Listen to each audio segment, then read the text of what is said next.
Good num num morning. We're back at it with Symphony of the Night. Last time we got, to be honest, most of the game done. Even if we sidetrack for a while to get the Crusadegram, we really don't have that much left. In fact, the last two bosses that we need to get are on the right hand side. So we need to get out here. I'll drop down to go like to that space underneath, so where that middle-ish room is, and then just keep on leaning right until we reach those halls way off on the right hand side, clear that out, and then work our way up back to where the throne room was, because that's where the other one is anyway. So this will probably be short. We'll probably get there kind of quick, which is why I've put in the chat that if it does end up being super quick, I will do other stuff. Additionally, I messed around a little off screen. That's how you use the gravity boots. You tap down, up, jump. I was doing it last stream, but I guess I was just being too late on it. I was doing that too much. But yeah, that's the gravity boots, and you can spam it to get around easier. Additionally, I was almost right. I said with the bat, the dash involves holding jump and doing something. You hold jump, and then starting from up, you circle away from the direction you want, and keep on circling around until you reach the direction you want to go. So I'd go up, diagonal left, left, diagonal bottom left, bottom right, right, and then I'd zip right. So if I do that, then I zap. You see, it only lasts a set amount of time. If you want it to last longer, you have to keep on spamming the spell over and over again as you fly.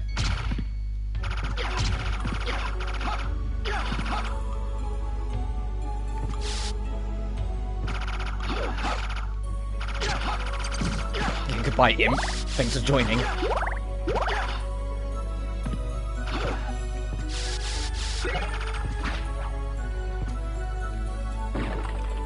So use those goddamn gravity boots because they'll help you.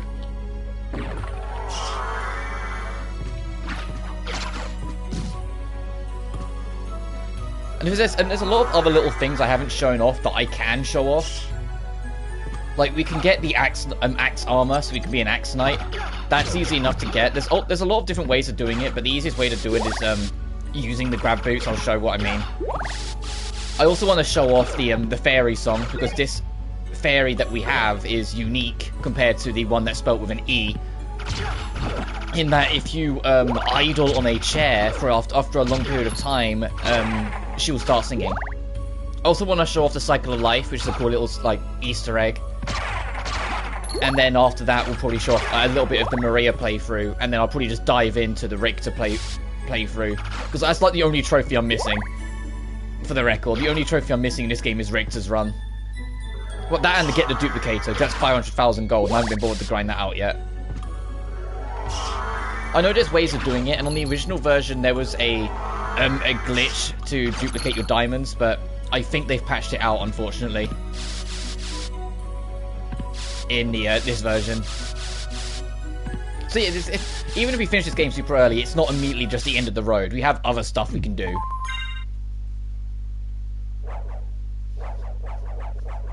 And then tomorrow, we are finally, after a week, getting back to Blue Reflection. To see what's going on with that, to see if Reina and Yuki are going to couple up, or if I am a hopeless romantic for other people's love lives, for fictional characters' love lives.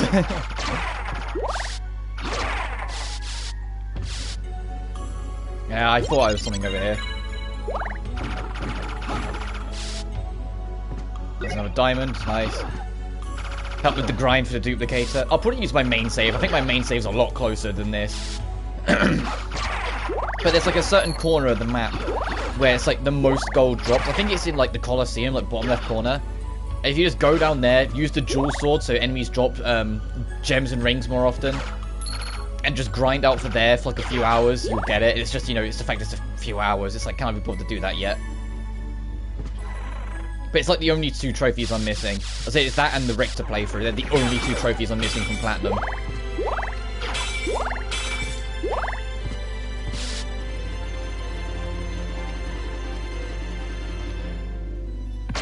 Ow, okay, that was a bit of a cheeky trap. Actually, yeah, sure, I'll carry the stopwatch with me for a bit.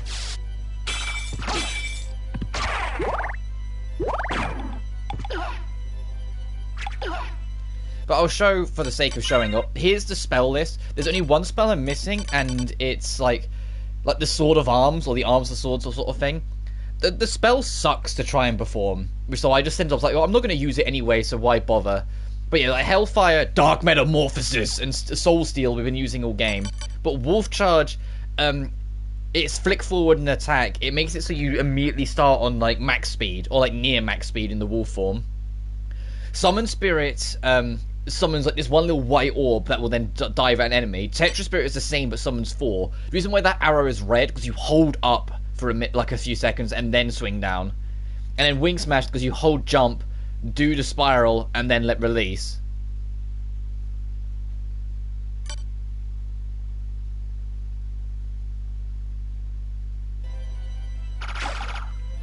Actually, what I can show off, let me get to a safe spot. Or an area that I feel safe, be more accurate. Just something that I could have shown off a lot earlier, I just forgot about it. This will do. Relics, get my bat card out. If you have the bat familiar with you, and you transform into a bat yourself, that's the dog, your bat buddy will, like, get a lot closer to you and be all happy and, like, lovey-dovey with you. And the moment you hop off it, it'll get all confused and wonder what's going on. It's a little detail, another little detail in this game I really like. Please. Please. These little spike traps. But anyway, we're going to continue right as far as we can go from here. And then circle round down to get the other boss afterwards.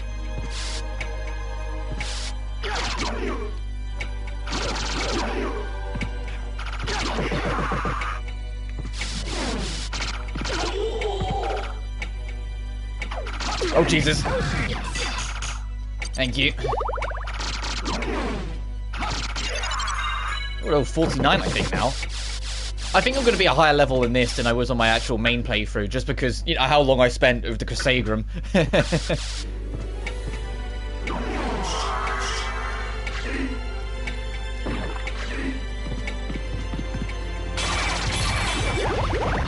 Excuse me, gents.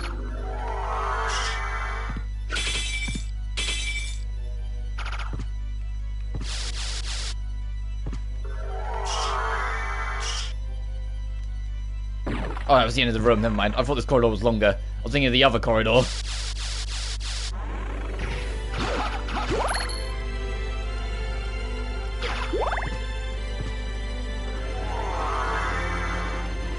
Oh, when I was going for 200.6%, I went nearish to the last room I was missing, and it was like spotting it and going, oh, there. It's like one of those kind of like, oh, Jesus Christ. So it was genuinely, it's not this one, it's the other one, where it was like the breakable floor, like one of the first secrets we found in the main journey. I just forgot about it when it came to, God, my throat's a bit weird, when it came to the inverted. And trying to find it is literally like finding a needle in a haystack. It's annoying. And it's the same with any Vania. Like the Game Boy Advance ones, I think because they have smaller maps, get away with it a lot better. But oh god, Symphony in the Night and the DS games and whatnot, if you're trying to go for max map completion, they transform a little bit. That's the nicest way of putting it. They transform a little bit. Bloodstained especially. Bloodstained, it made me stop enjoying the game so much, trying to pixel hunt that game.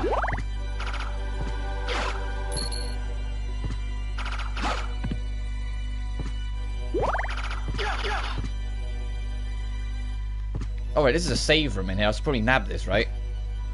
Yeah. Considering we got beat up so much in that other corridor.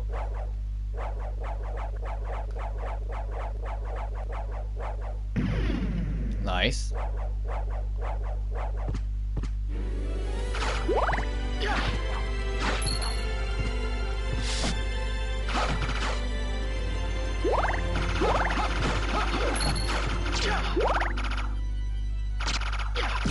Oh, the lift.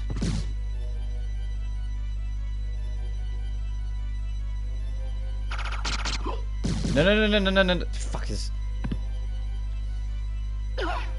It's annoying that you can't escape your stun animation at all.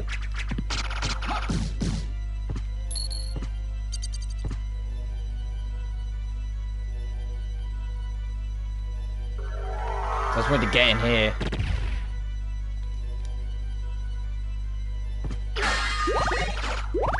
The goddess shield. I don't remember the goddess shield.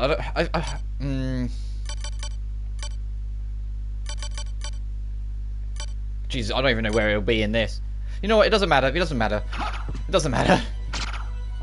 I think it's another one that's really good with the shield rod. Like, it has a good ability on it. But I honestly can't, like, give you the details. I can't remember. We're beyond the point where I would use anything else at this point anyway. So that's the only trouble I have with the second half. And it's entirely self-caused, I'm aware. Because obviously I don't have to go get the Crusade Room. But because I always go and get the Crusade Room, everything else stops mattering. I don't check a lot of this other stuff. I'm just like, okay, that's cool.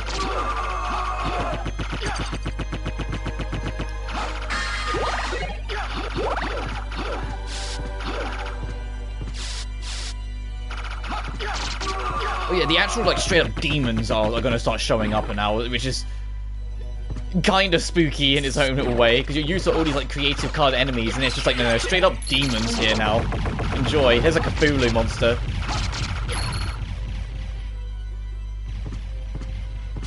It's kind of impressive that, like, this late into a very large game at the time for PS1 still had a plethora of new enemies, as they also have their unique death animations play out and everything. Ah, fuck it. For the sake of linking the map together, I'll do this. And I can also tap the save point and warp room out here.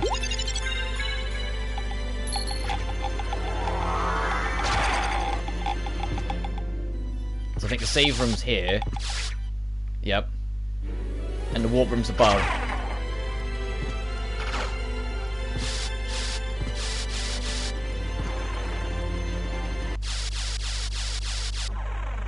Ta-da!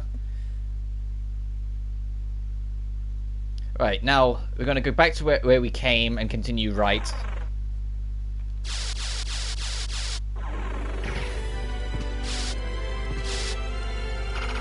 There's also, yes, this is yet another zone that plays Final Toccata. So it's genuinely my only grumble. I think the Final Toccata should have played in one, maybe two areas, and everywhere else, just play the track that played the last time we were there. You know? You don't need every area to play this. Or every area that doesn't get a unique track.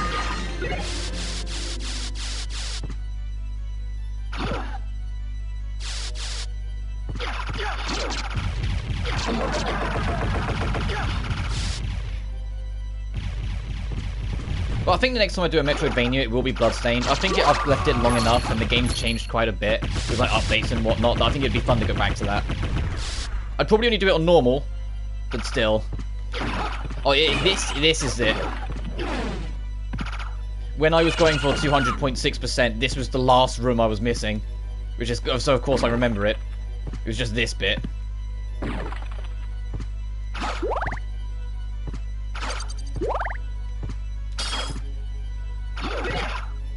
You get a katana for your trouble.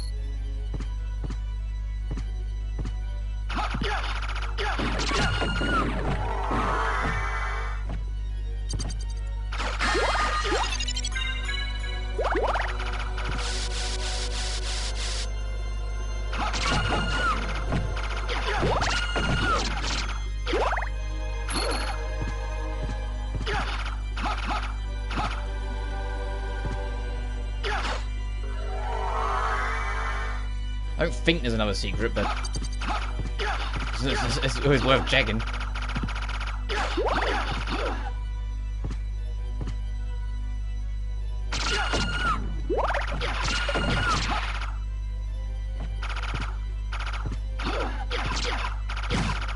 What was that? It looked like an outline in the ceiling for a minute. Ow, god dang it, why are you here? Just here to spite me at every turn, these stupid goddamn spike traps.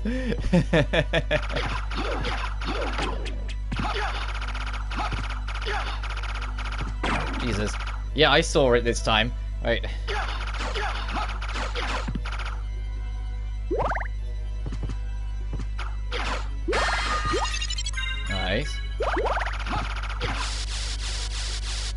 I think we're doing okay on health, game. I don't think we need any more health upgrades.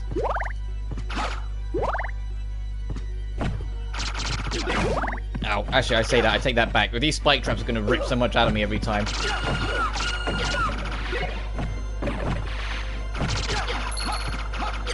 Yeah, in some of these rooms, just spamming it, like, is why the Crusade room is also so helpful. Just being able to, like... Thanks, game. Oh, you know, I was just spamming the grav boots or anything for all of that. Please? See, this is why I wasn't getting the grab boots yesterday, because sometimes it just doesn't want to play ball, I swear.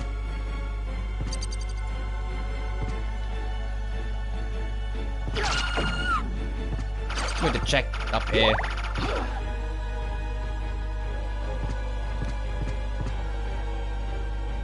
We need to go down and... No, that's that way. I was like, we need to go down, because I think they're one of the bosses we need in... Excuse me, saying which? Like, down to our right. So I just want to tap this, because yeah, this is the save. I'll save here, just on the off chance this boss somehow kills us. With our 693 health. I don't actually know if it's possible to get above 1,000. I imagine it is if you grind out to like level 99. Or if it just caps at 999. No, give me the Glock. Alright, boss time. This Lord of Flies? Yeah, it is. Oh, Beelzebub, not Lord of Flies. Similar to Legion, body parts break off this thing as you damage it.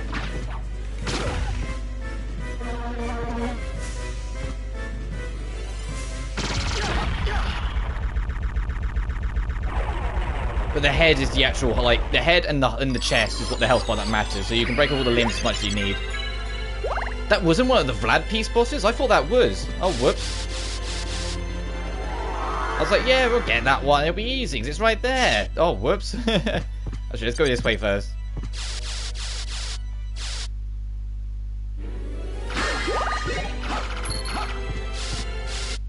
What did we just pick up?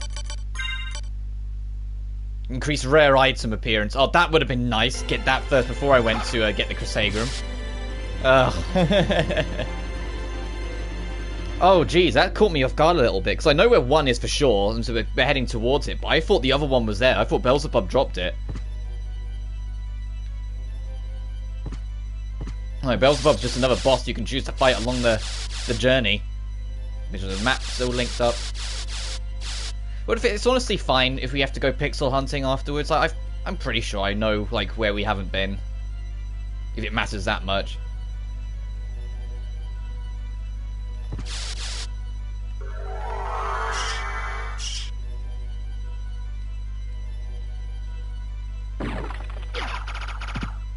Oh, that's right, you do enter from the ceiling in the original castle. I was like, yeah, I'll just go to where the floor around it kind of is.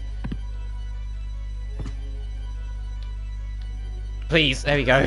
Fucking... I swear it's inconsistent. It's not just me.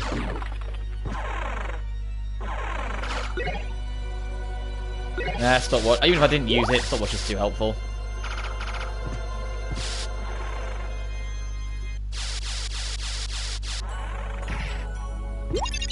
There's another area that's got Lost Library playing. Dun, dun, dun, dun.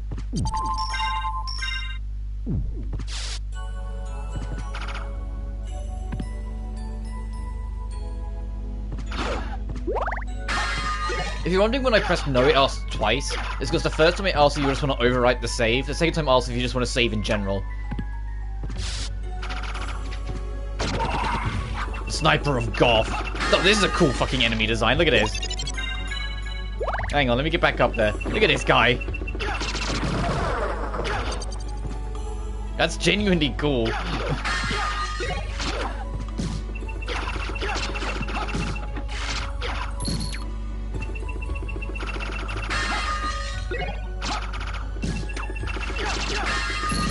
Another diamond, damn. More money.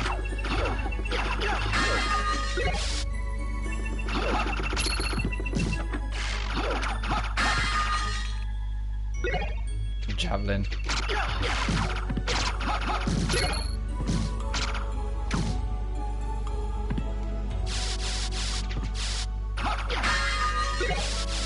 fire boomerang if you want that, I guess.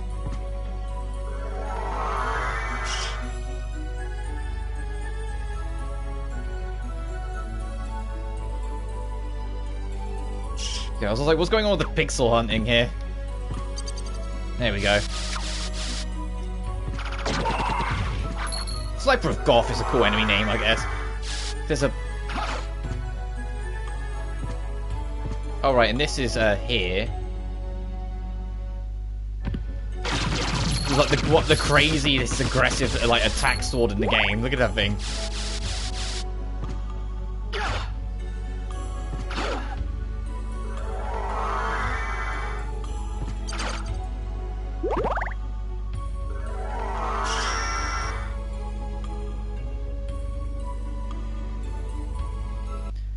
I'm not going crazy, am I? Yeah, okay, we are missing 2 Vlad pieces still. So I know where one is.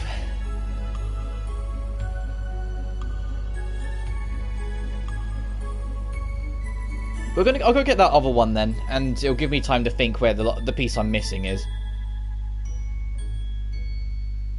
Unless it's along the way as well.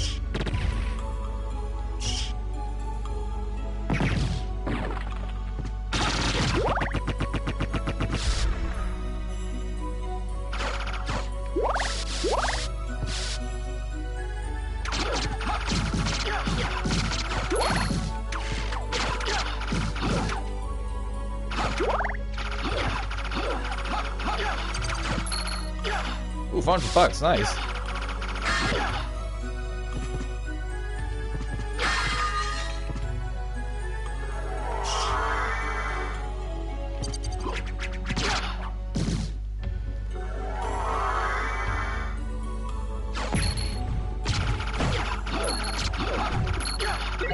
Sure, take the book.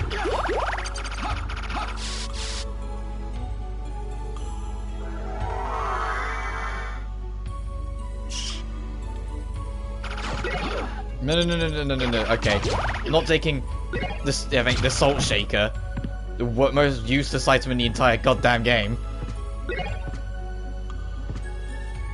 I genuinely don't understand why that sub-weapon exists. It's so useless, and they never bring it back again after this. It's just like, why? Why do that? Why waste my time?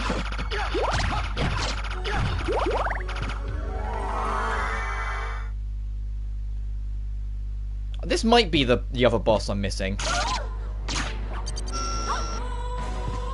Also, they play the succubus theme when you fire, I guess, because evil lady. Thank you.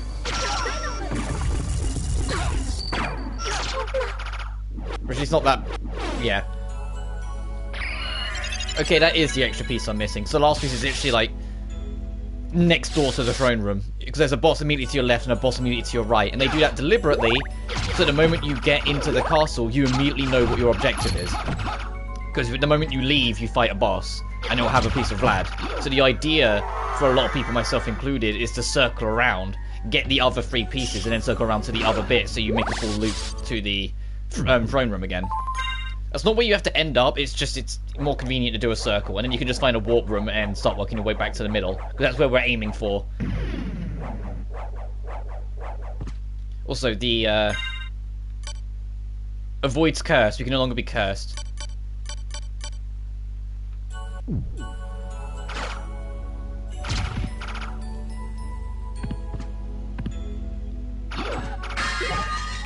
Another magic missile! The Bwaka knife. I haven't used any of these, like, usables. Like the Bwakas and the magic missiles. Actually, no, I will be the back, so I can just... oh, there's a door right here anyway, doesn't matter.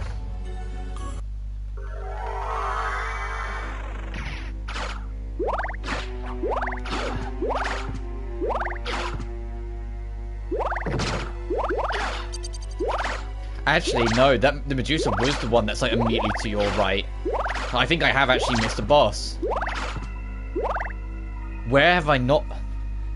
straight down from the throne room?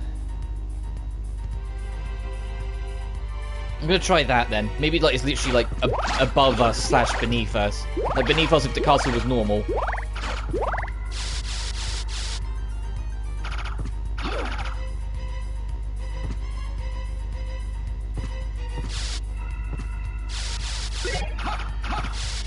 Oh, the lightning mail would have been good for us to pick up when we first entered, but oh well.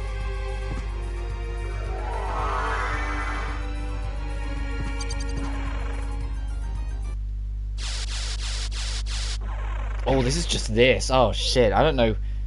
Where's the boss we've missed? There's a bit of space there.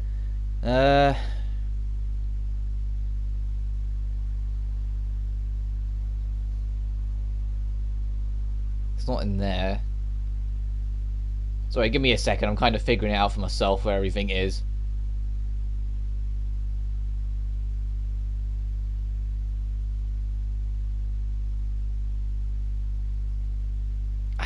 I think I have an idea. Where do I need to get to?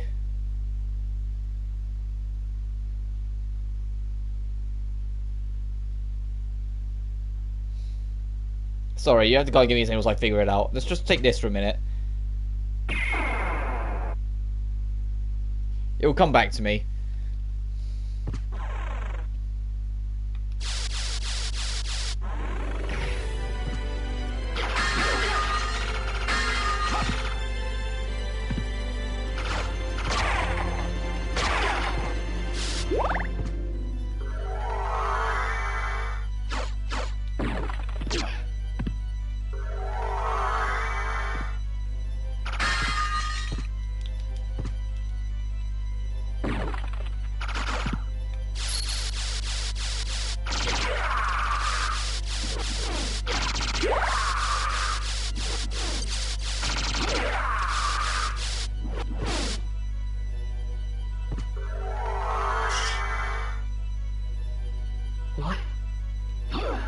Oh, I like that. If you get stuck in a crouching position where you end up, Harlequin goes, what? He gets confused for a second.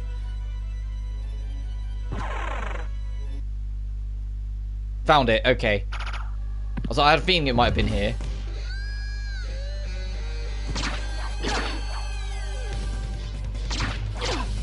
Hey, get on me, get on me.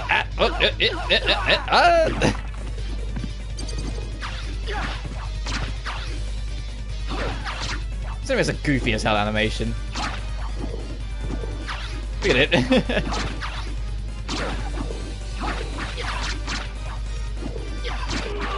There we go. So even if you're not using the Crusade Gun, not much is your threat.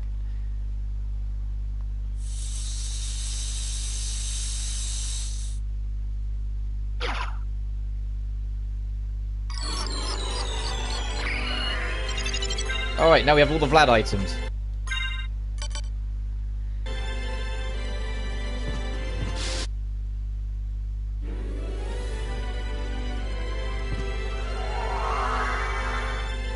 So it's the only place I could think it made sense for it to be, so I'm glad I was right, because I would have been very stuck if I didn't. But that's genuinely it. Now we have all the items, all that's left for you to do is to get back to that middlemost room in the clock room.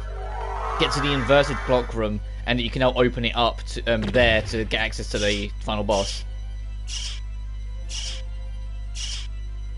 Don't know why that took so many tries, but there we go. To try and just get the dash.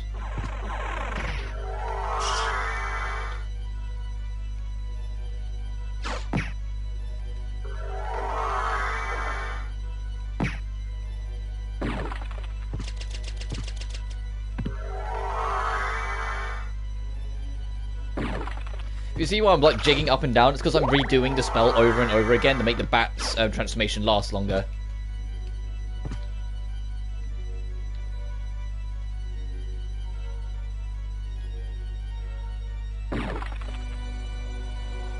Actually, this is the closest, so let's just keep on going this way.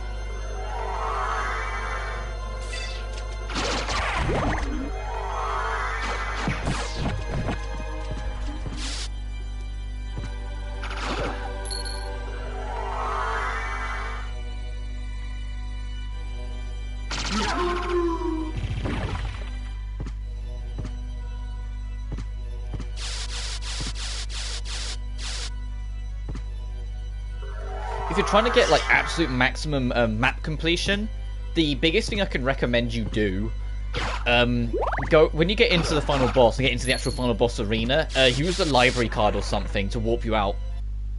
So then it gets marked on the map, but you're not locked in, kind of thing. But that's after you beat the final boss. I'd say just beat it normally first. So now we have all the Dracula pieces, this will all open up.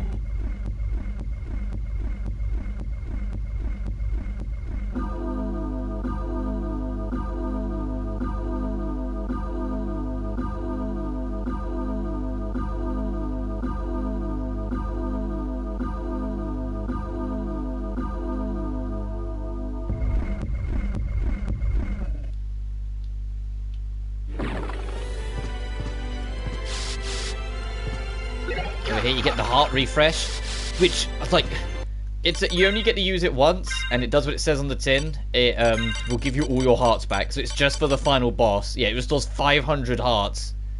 So it's like if you want, max hearts for the final boss, I was like, there it is. There's your chance. It's like it's a shame there isn't any other way to recover hearts quickly, but thanks, I guess.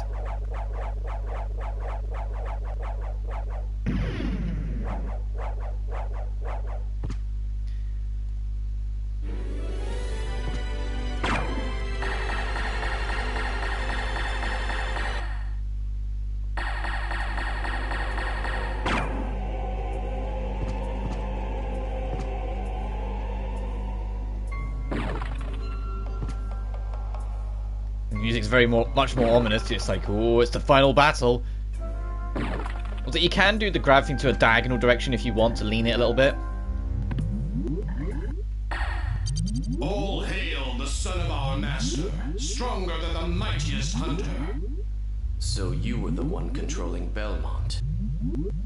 Yes, the dark priest called Shaft. His name's Shaft. The world in the forge of chaos. You made Belmont Lord of the Castle. Why? Because we tire of these hunters and their holy power. If they would but turn on one another. Then the strongest one among them would eliminate the rest. Belmont. Yes. So I converted him, brought him here to lure the rest. My controller is consistently vibrating throughout the whole of this because of this orb thing in the middle. But you never planned for me, and now you failed. Ha! Your human soul as frail as his was. You'll take his place. I'll tear that soul apart. Yeah, good luck with that, Shaft.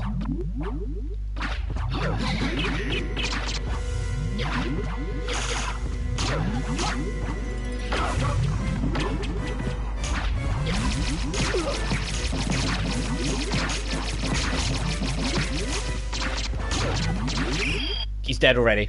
I didn't even use the Great Crusagram. Imagine if I did. Imagine if I did. Your beloved darkness awaits you. Dwell there for all eternity. In fact, I might do that. After we win, I'll come back and do the final boss again using the Crusagram to show you just how night and day the weapons are. Because, the other card sword, they expect you to pick up on like a casual run.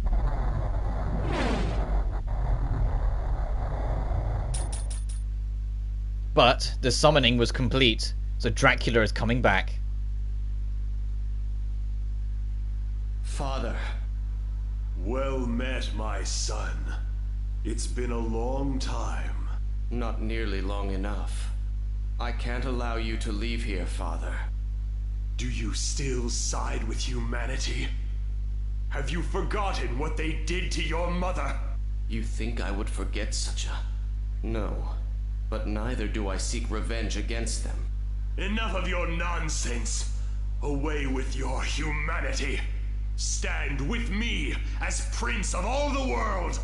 You will never touch this world again. In Mother's name, I swear it. Final boss time. His chair is an evil demon. And he's just going to try and hand clap you around a lot. And he will. Also, the fact that he summons demons just to kill them. Can you let me out of here?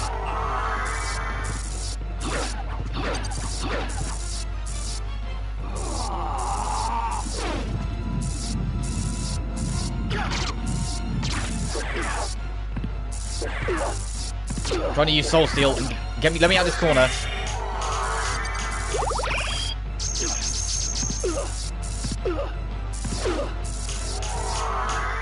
I actually died just because I'm trying to fuck around.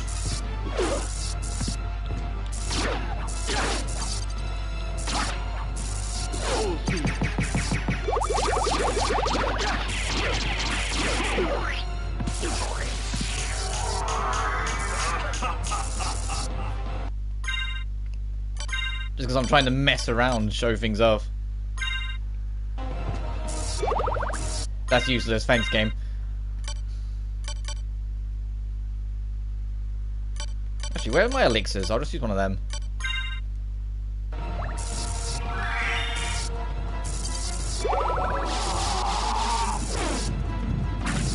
And then you'll see the difference when we get to, when I do the Crusagram.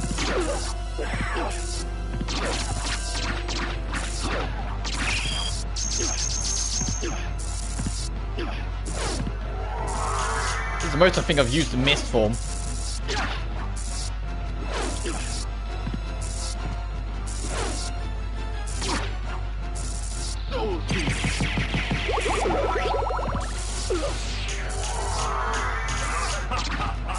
Damn it.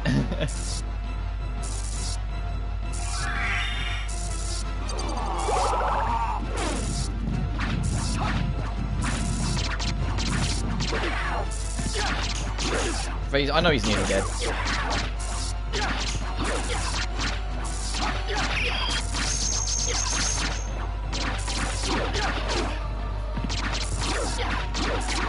He actually kind of seems like a respectable final boss when you do that. Wait until we do the Crusagram. He's dead, by the way.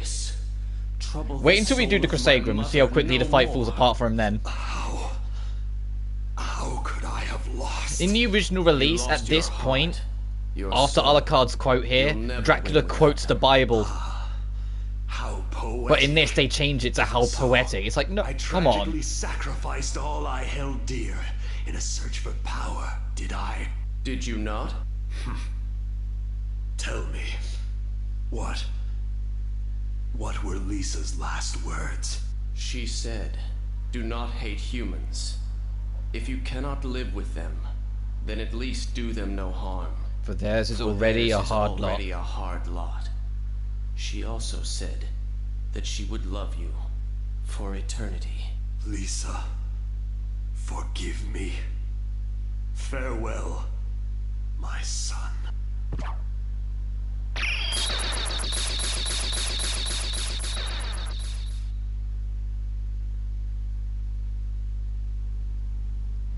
And now your after this CG scene, your ending bit is dependent on what your map percentage is. Mine was kind of low all in all, so I doubt it's going to be anything special. It really is just different flavor text.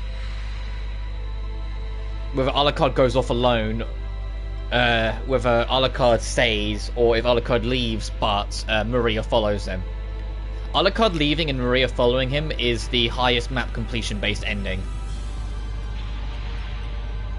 You see, everything to do with the castle of Castlevania. Dracula's keep is gone.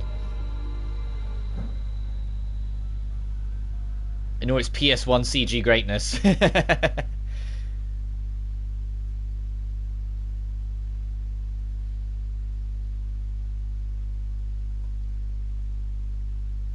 So you made it.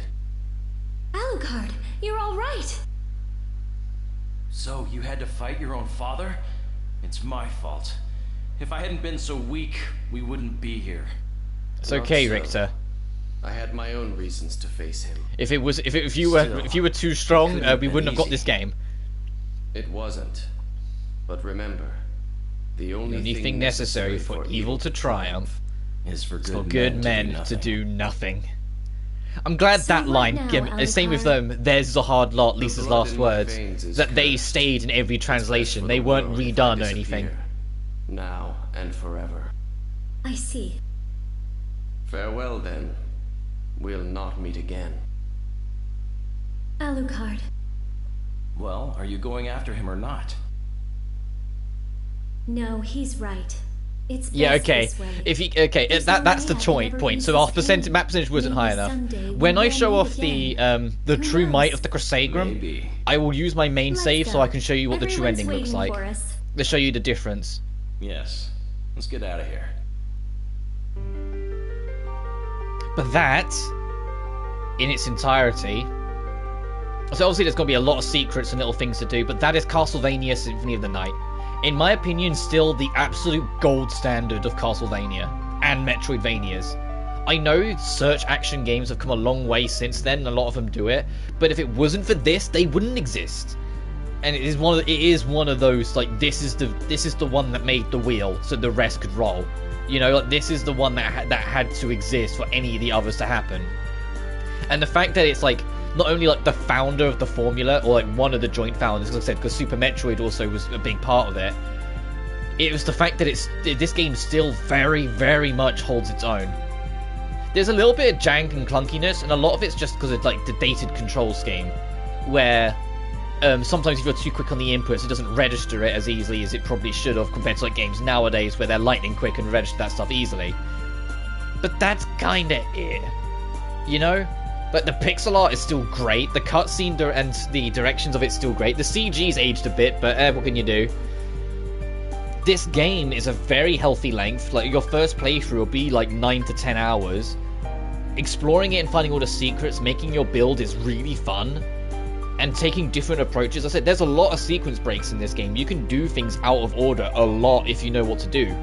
Like when I got the spike breaker super early, I didn't go and get the sonar until much later, but because I knew where the spikes were, I could just go through it.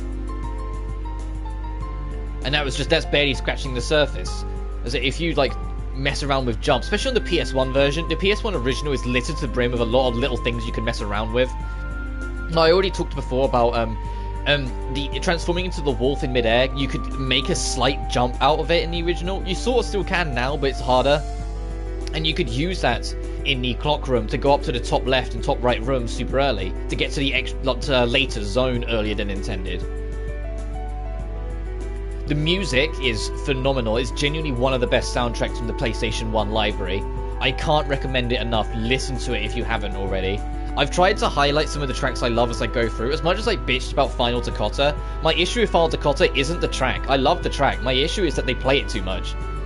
They play it in like 6 different zones in the second half of the game. It's like, it gets a bit repetitive after a while. It kind of loses its magic. Whilst Lost Library is phenomenal, even if that I kind of wish only played in the inverted library. I mean, it's in the bloody name. But speaking of libraries, the normal library theme's great. The entrance hall's phenomenal. Alucard's theme, The Tragic Prince, is god tier. It's genuinely still one of like the greatest tracks on PS1.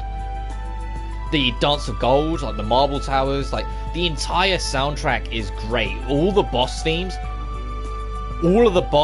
from like the grunge rock to like the ominous orchestra to like the more threatening pieces. It's like the bouncy or odd ones here and there. Like, it's such a strong soundtrack all in all.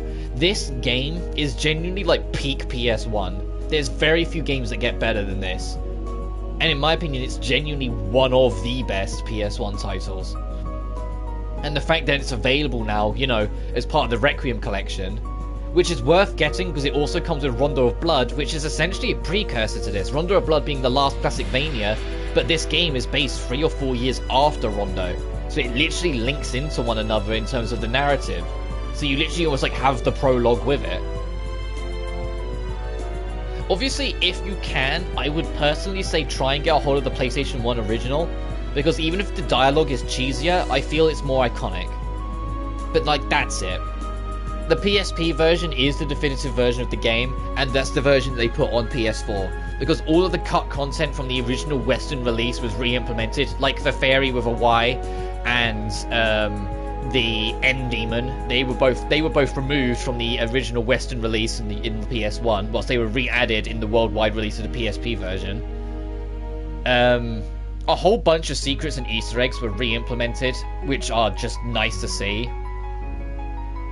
Oh, this piano piece at the end.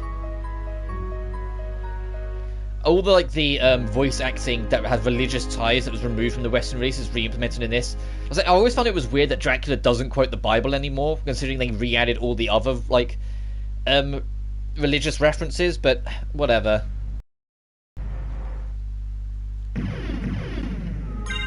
That is Castlevania Symphony of the Night. And it will auto-save your game once you get there. Okay, 193. I think it's 197 you need to get the Maria Follows You ending. But we're going to load this up first, because there are things I need to show off.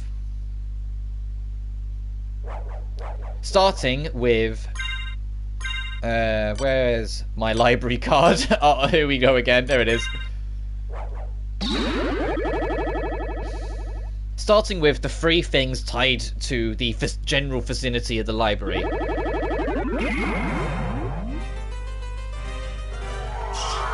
It won't take a second.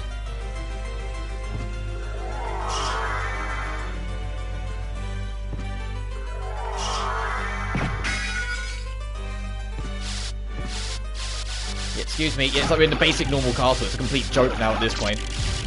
Nothing here can stop us.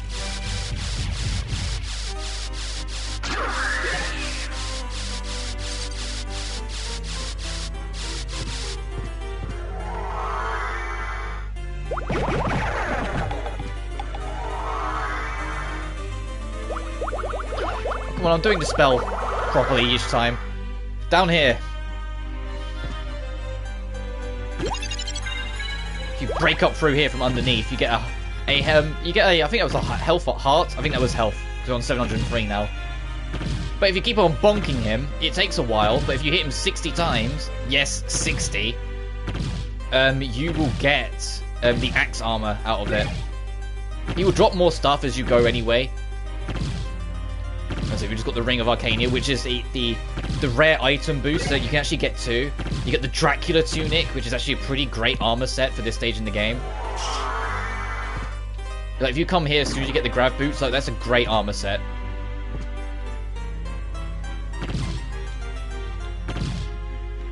The only thing that's annoying is that you have to be kind of vaguely consistent with it, which I'm, as you've seen, not.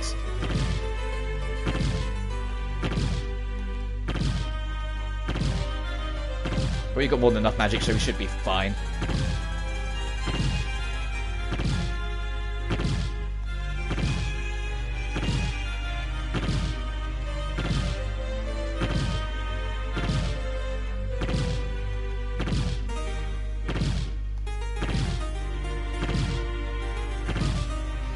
So I'm not talking as much, because I'm trying to make sure. There it is, Axe Lord armor.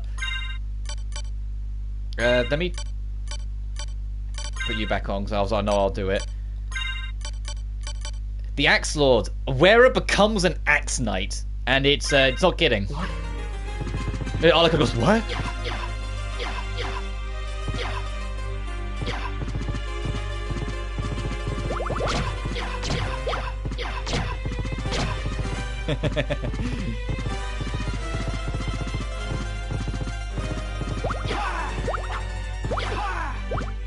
You have a lot bigger of a knockback if you get hit, though, annoyingly.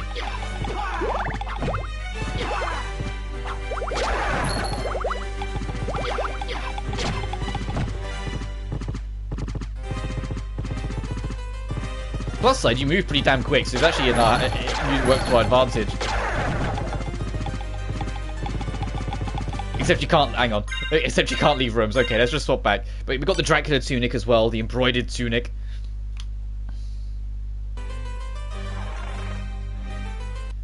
There is another thing I want to show in the library, but since we're over in this general direction anyway, I'll show this off first. There's actually 2 things of interest here. Both of them are pretty slow, but I think they're just neat little Easter eggs that I want to showcase. So the first we need to get all the way down to the chair waltz room. That's what it's called, like the this room. Sit down here. Firstly, pay attention to that bird. That's tied to something called the Circle of Life. It's another little Easter egg. The bird will settle, do something, your controller will vibrate, and then it will leave. Every time your controller vibrates, it means that it's advanced a step, and you can leave the room and re-enter. It's like, my controller just vibrated, so now I could go. But I'm going to stay here for a minute to show you what happens if you idle in the chair for a real long time. There's actually a good reason to want to do this, and you can only do it if you have the fairy with a Y. She will settle down on your shoulder, and after a while, after like a good few seconds, she will start singing. In her own time. Here it is. It will actually start playing a little music piece and everything. She will sing for you if she's there to sit on your shoulder. You ready?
And I think it loops around there.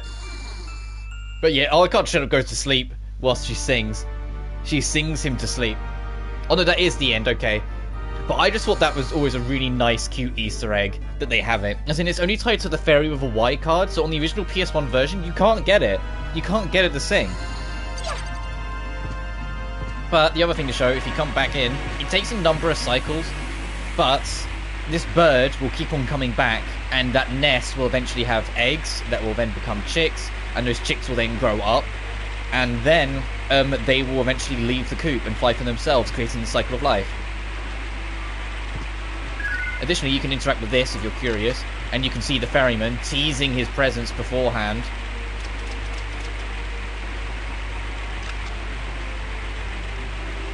Yeah, so the bird left eggs and it just flew away. So I felt the vibration whilst I was checking that. If you come back, the eggs are still there, and the bird will come back. Don't kill. You can kill the bird with like magic and whatnot through the scenery. Don't be an arse. Don't kill. The bird's minding its own. It's just chilling here.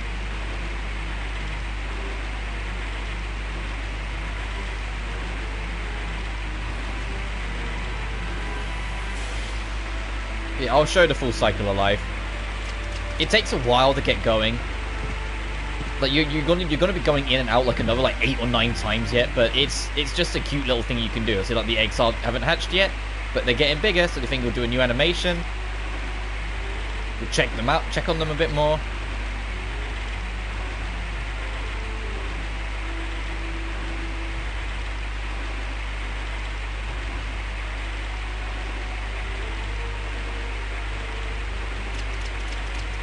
And you can see 2 little pixels moving around. They hatched. You come back again, like the chicks are doing okay, and now it's coming for feeding time.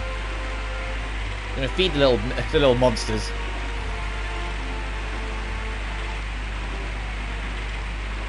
Imagine the fairy like Alucard, Alucard, we gotta stop watching the goddamn bird, Alucard.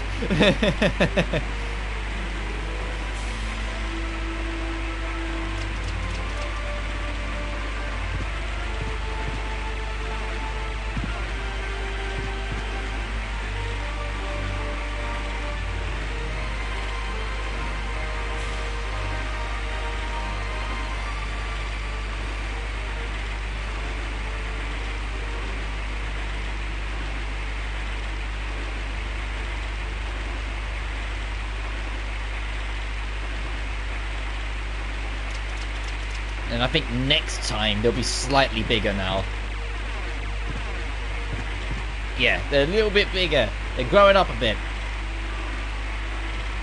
And then afterwards they get a little chunky, and then after that they grow up into fully adults.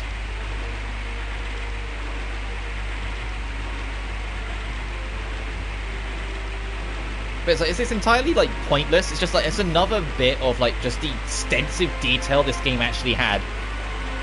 That this little bird in this one room, you can just spy on it and it will have a natural cycle of life where, you know, it has chicks and the chicks grow up. Now they're a bit bigger and a bit chunkier. And they respond, and so the big bird knows it doesn't need to stay anymore. So it moves on.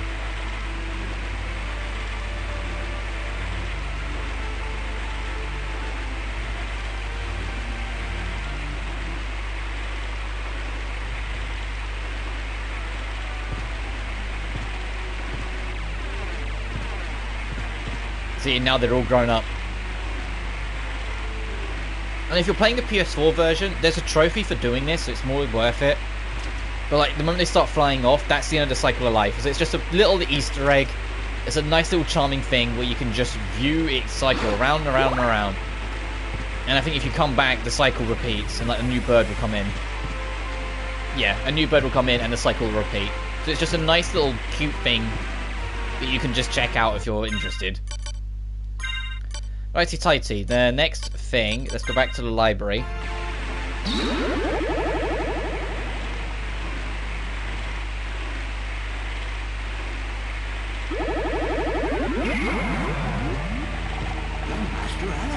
Don't know why the rain effect's still playing. We're so far away from it, but come on.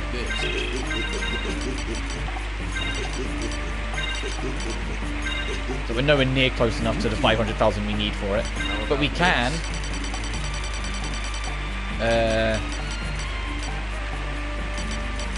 check this.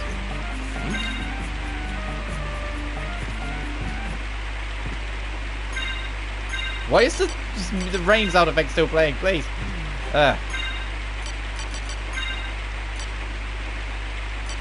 We can equip Joseph's cloak. As you can see right now, there's no color to it whatsoever. But the way it works, you go to your system, you go to cloak color, and now you can change the color of the exterior to whatever you feel like. Ta-da!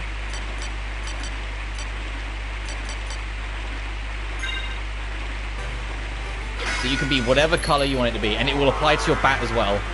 So it's just a cool like personality thing. I wish it could be the same with everything, but unfortunately, no, it isn't.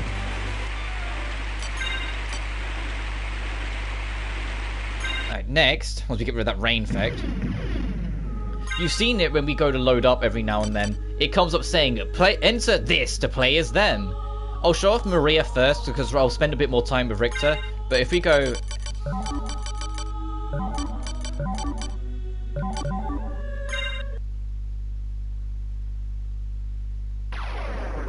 she just plays Maria.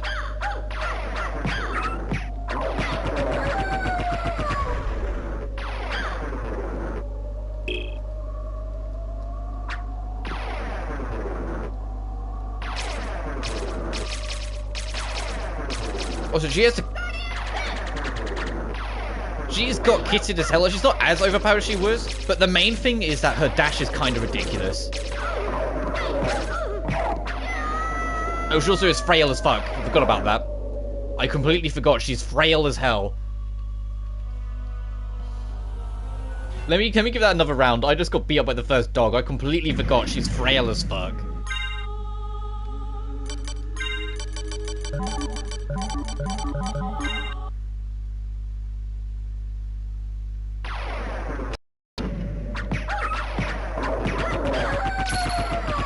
She's got the old Rondo of Blood health bars you can see in the corner.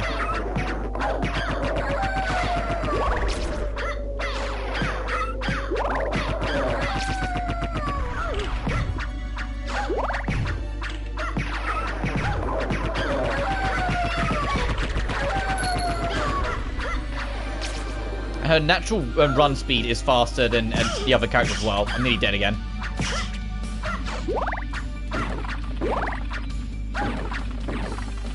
Maria mode is actually pretty damn hard until you get a feel for it, as you've probably noticed by the health drop.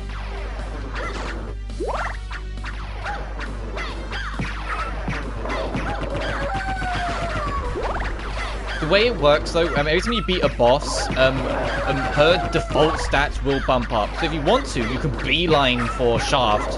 I wouldn't recommend it, though, because you'd be at quite a disadvantage.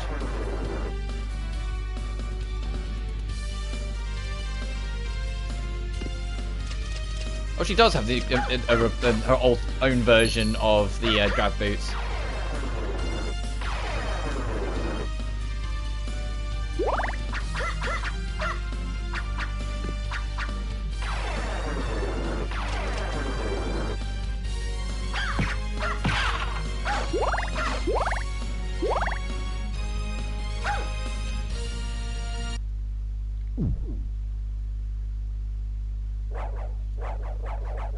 This is our yeah, that was our first save. We can just do that.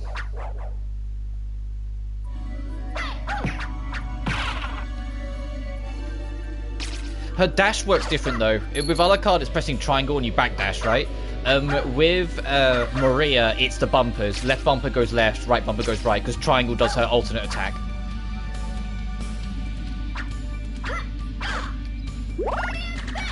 That's her triangle.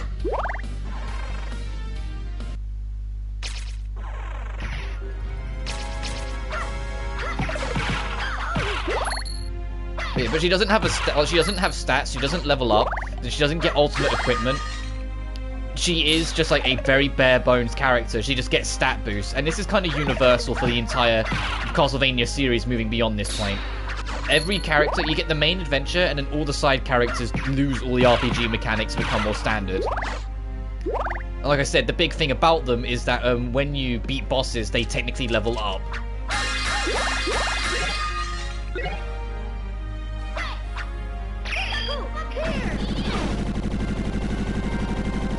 And yeah, she is overpowered as fuck.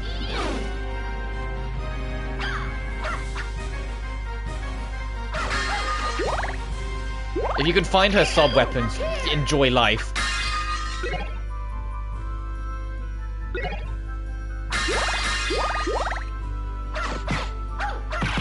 That's how she kind of works. She's the glass cannon. Like, she's weak physically, well, you can tell. But once you can get her moving and get the pieces together, enjoy winning.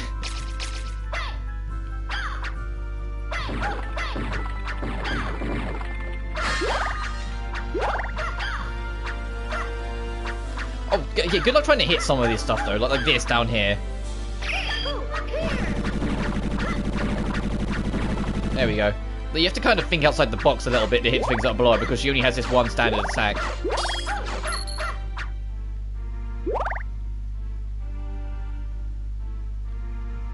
But you see, I didn't say max health HP up, it just fully healed us.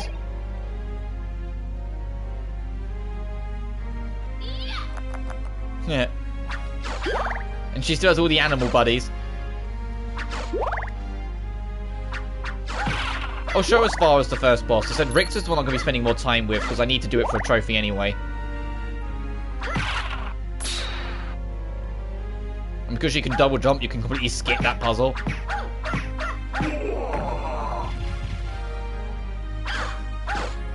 In fact, you can skip a heck of a lot, which is part of the fun of these extra modes of any Vania. That they make it so you can pretty much just open season the entire game. I think the best example of it was actually Julius in Aria of Sorrow. That motherfucker could break the game in two in terms of where you could go. But because you had to beat the game to do it, it was like, okay, it's just a fun way. You could almost it was the speed run mode almost, because you could find all these creative different ways to get through it.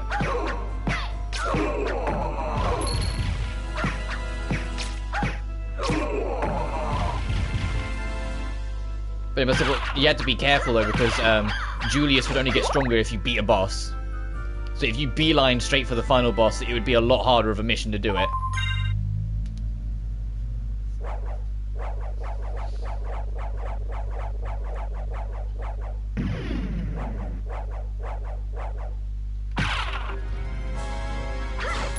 And also interesting is that Maria wasn't in the PS1 version. She was in the Saturn version originally, and then re-added to the PSP version later.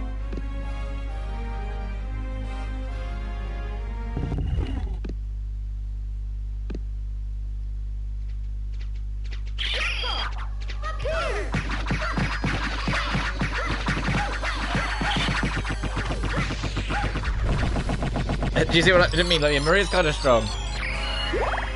But now, like, all of Maria's stats would have gone up ever so slightly, so she'll stand a slightly better chance with the next batch of enemies. See, she didn't take as much damage as she did before. So it becomes a boss hunt, so you can beeline straight for Shaft, but you don't have to.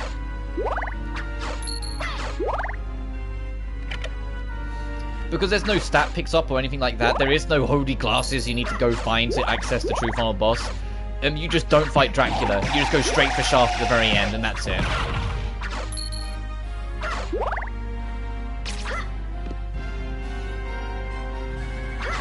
So it's honestly up to you how many bosses you choose to fight before you think you're strong enough to go fight the end.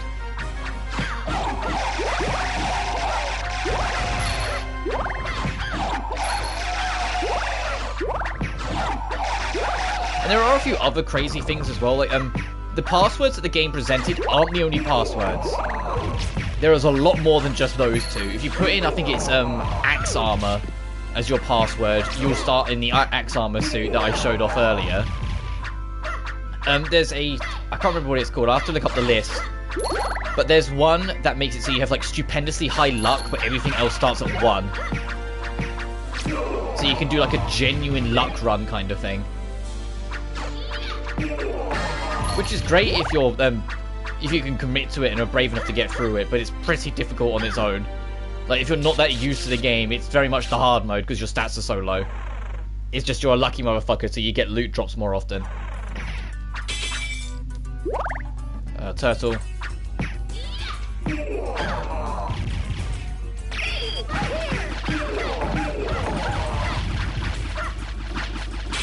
Yeah, the dragon's ridiculous. Look at this thing.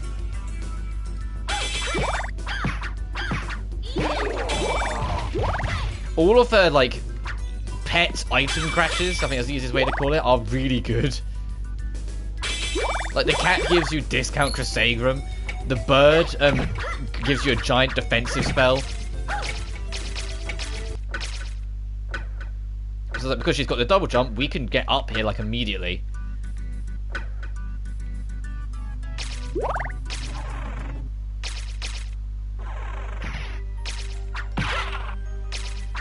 So we can get up here, like, super early, so you can break the sequence of the game if you want to.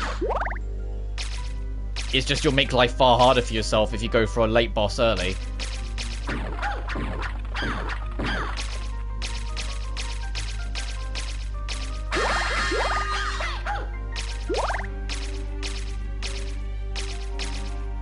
That's great. I'll show off one more boss and then I'll show Richter.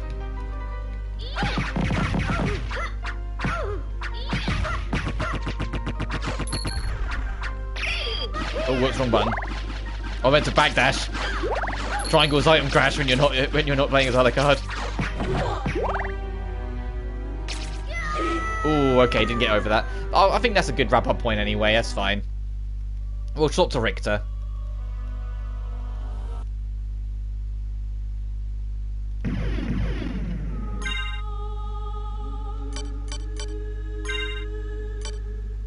Hang on, I need to. Okay, I was like, how do I spell Richter? Hang on. My dyslexia kicked in real hard for a second.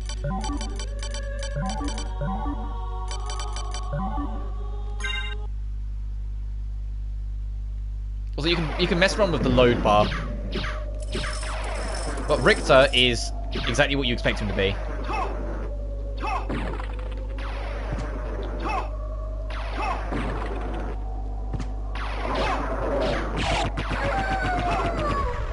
But he doesn't have the health issue that Maria has. At least not as bad. You can still backflip when you could.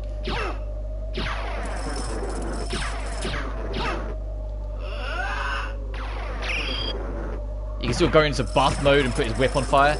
This buff mode only happens if you use the item crash when you don't have any items.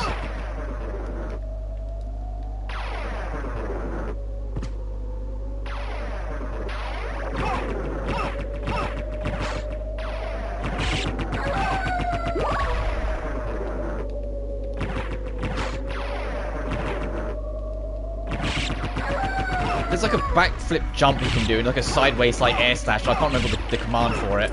There it is.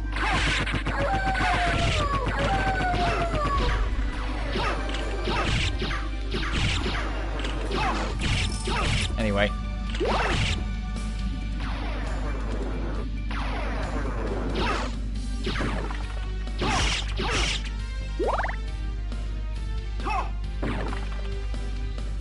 But it's fun to play it through as Richter, even if he doesn't have the double jump, so you have to kind of think outside the box for a couple of his things.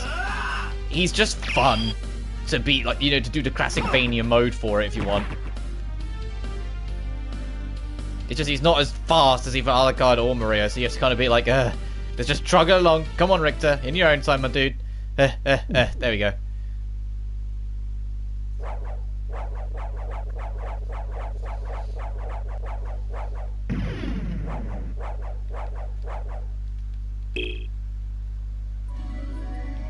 And this applies to the entire series. Even nowadays in Bloodstained, they still do the same thing, where you get these extra characters, but you to use them, you put in the password, and they don't have the RPG stuff. So I had to think what word to say for a second then.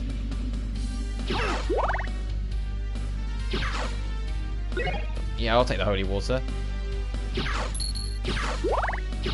Because the money's kind of worthless, I think it's more just for points. Because, you know, like you don't have like a proper money stat or like the proper shop.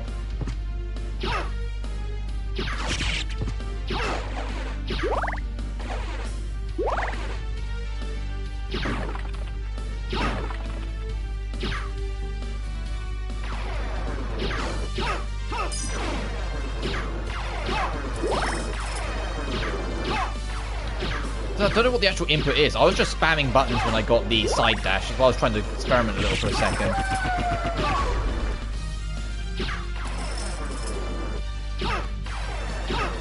Oh well.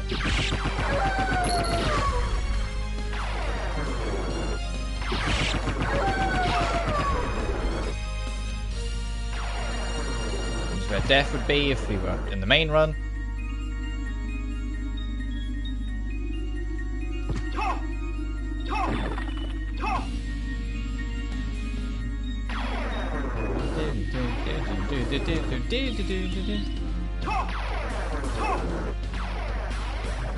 No, get in there.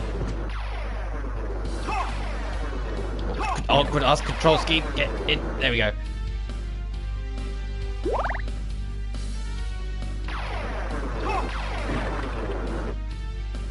I like what it says, like, rest times 0. It's like, because they don't have the normal lives system, so they just kind of leave the lives HUD from Rondo. Because it's literally Rondo of Blood's HUD. They just reused it. Which I get it makes it more fitting, but it's still like, okay.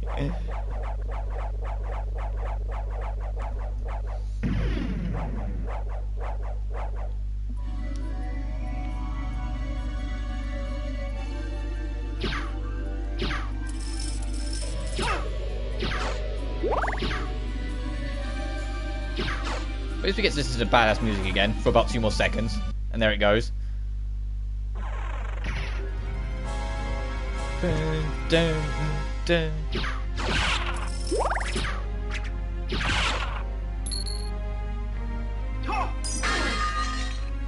Okay, I'm not interested.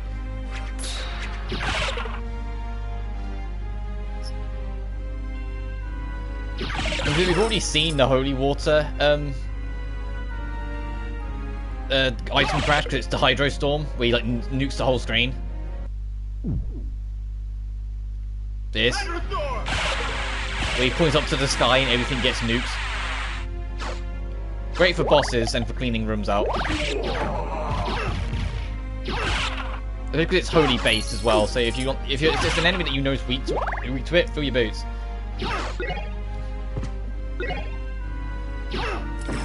Like I said, only Alucard will actually fight like the big bad Dracula version at the end. No one else does. So your final boss ends at Shaft, which is another thing that's pretty standard. Like Aria of Sorrow, it ends at the throne room battle, even though there's like 2 more boss fights after that in the main run. I think the only one where it's just not changed is Circle of the Moon. The Circle of the Moon only has like 7 or 8 bosses anyway, so it's like, but there's no point stopping you.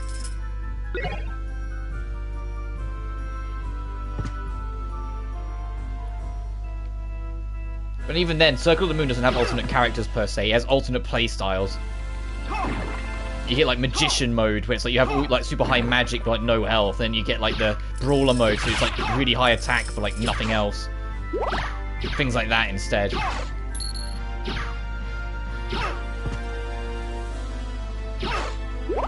I'd probably just do a standard run if I did Circle of the Moon, just as a heads up. I probably wouldn't do like one of the magic modes or extra mode runs.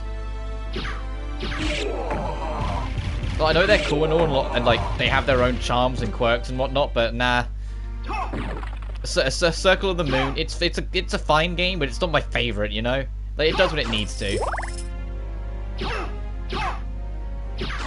My biggest thing that I'd be nervous for going to it is some of the bosses. Not all of them, mind you, but some of them kind of suck, difficulty-wise. Some of them are real brutal. But I'm thinking like the Twin Dragons, like they weren't fun to fight. They were a nightmare.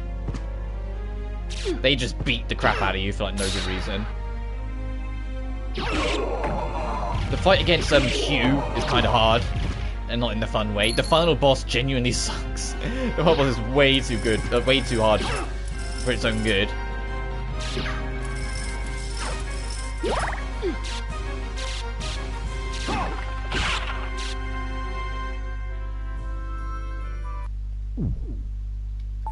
Sure.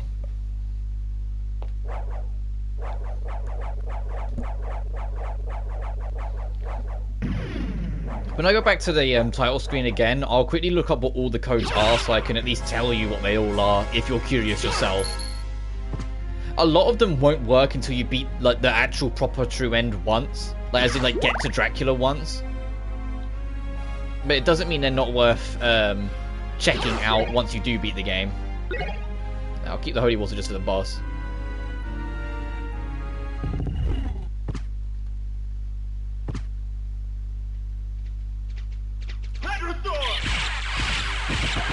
And they're dead. That's why you keep the Hydro Storm.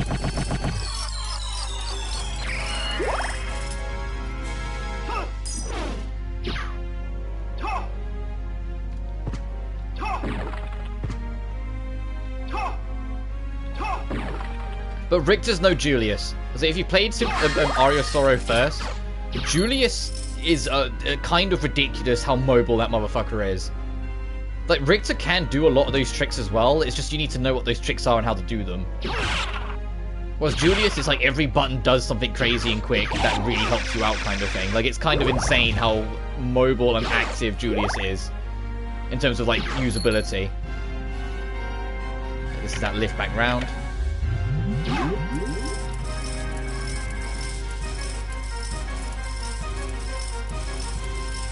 I'll go to the next boss and then I'll hop off.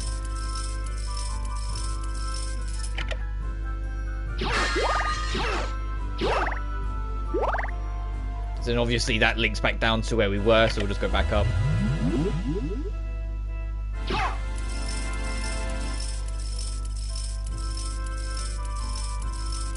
You don't have to manually spin the thing, by the way. If you just tap a direction, Richter will auto spin the thing like a psycho. There's actually pretty good physics on it to make it so if you just keep on doing like the tap motion, it will keep spinning on its own.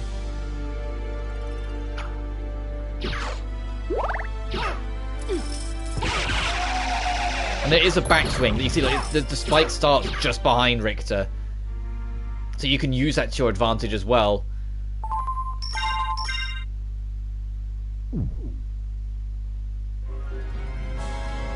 And catch enemies on both sides. So you can catch it from the behind. If I stand here and do it, see? It's got kind of insane reach behind Richter, so if there's enemies on both sides, so you just press the attack button, you'll probably catch.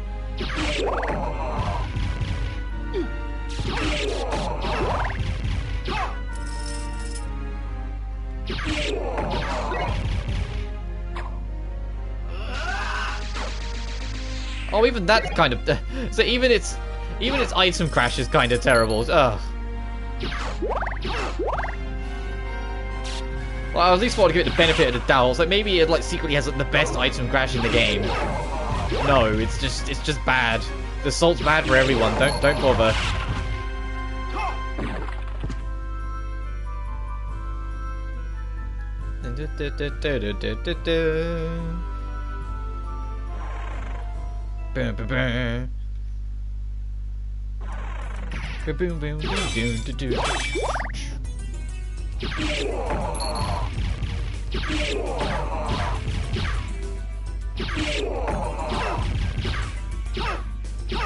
I wish I knew what the dash forward attack command was, 'cause it'd be a lot quicker to move around with. So I was doing it by accident earlier by just spamming.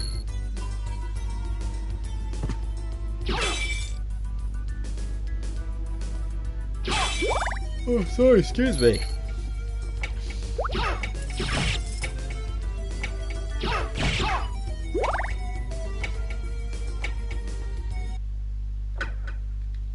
I think we can go up to all rocks is there if we want to, but I'm going to be proper and go this way.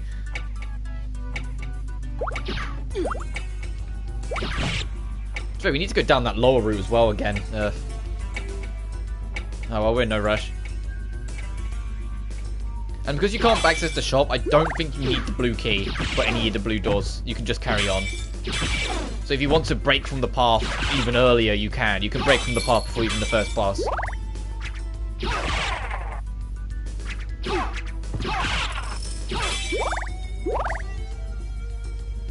Oh, I can't stop yawning. Sorry, excuse me.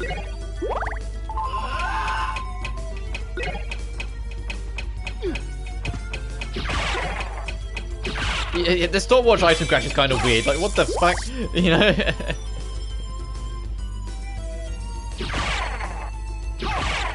Next save, I'll leave. Yeah, see, the blue doors, you can just go straight through. You don't have to wait for anything. Or get anything. So if you want to advance faster, you can.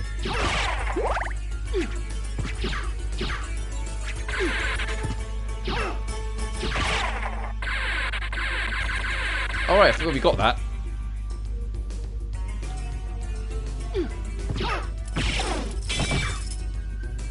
Also, when did we pick up the book?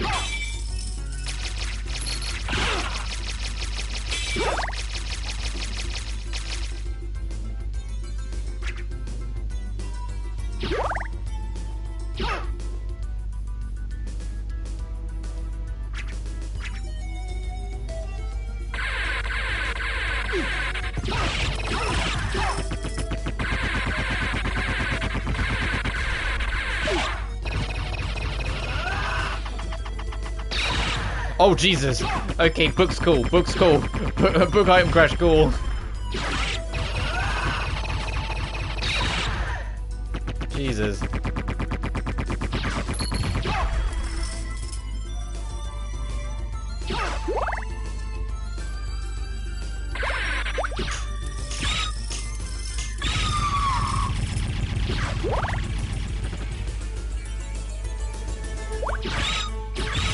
Also, the little flicky does the same damage as an actual swing. So sometimes holding and just doing that is actually in your best interest. Because it will do the same damage.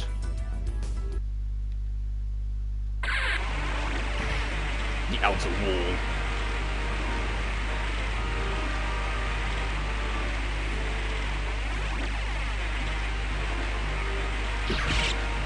Is there still fence? Okay. Not important to me.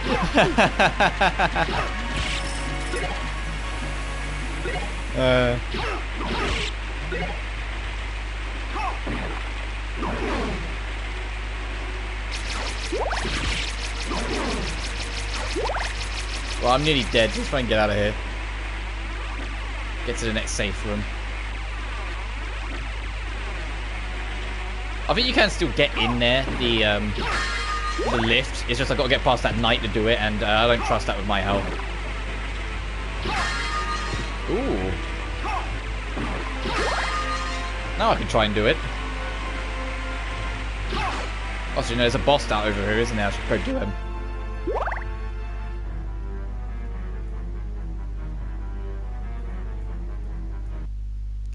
you see we have to come in from the proper direction for the boss to spawn in? Did you see that?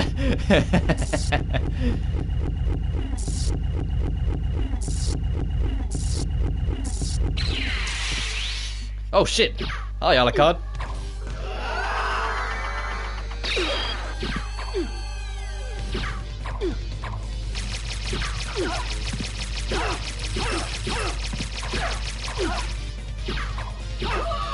There he goes.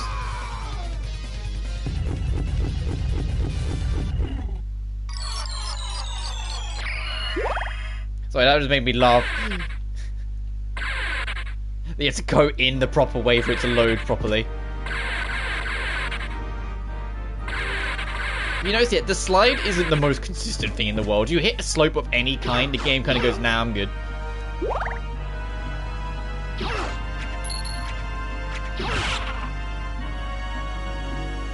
That's the library.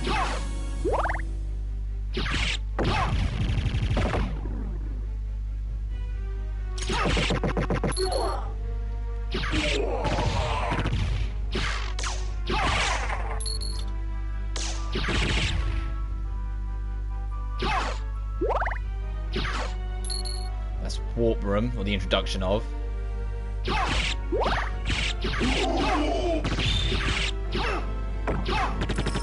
I just want to activate the lift before I go back down, so I remember for future me.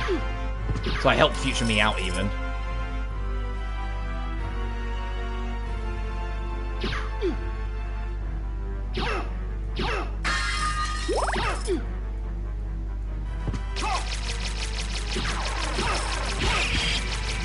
Elevator activated.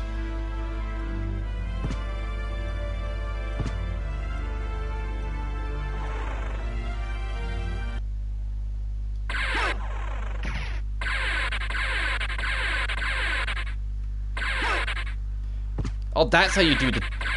If you let go of down and press jump again whilst you're sliding, you'll flick up and kick ahead of you.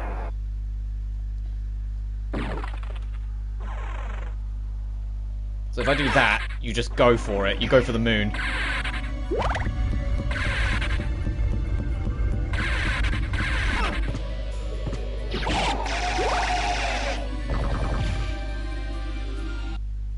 I'll go in here and save. Right, let me bring up the code list.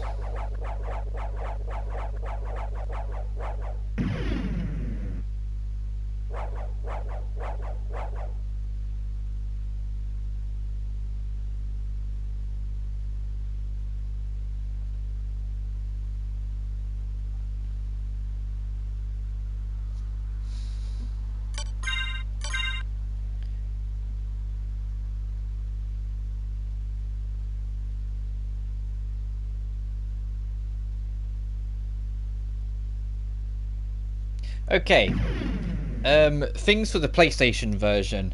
PS1 version only. Place the Castlevania Symphony of the Night CD-ROM into your CD player, or use the player built into your PlayStation, and listen to track 2. Alucard will explain what track 1 is, and an extra song will be played. During the loading screen, use the D-pad to warp the words.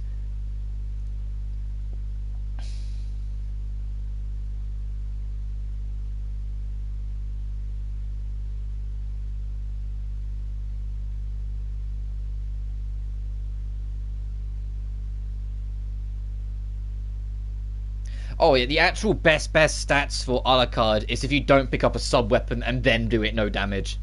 So if you just set your whip on fire. The Sword Brothers Chapel glitch, the glitch can bring your map coverage percentage to 215.3%, though it's not easy to cover that much. You need the Sword Familiar at level 90 or higher, and the Soul of Bat, go to the bottom left corner of the first bell tower, walk to the bottom left exit, and cast the Sword Brothers spell. While the spell is being cast, transform into a bat and charge to the left. If done correctly, you shall go outside the map. In items in the librarian chair.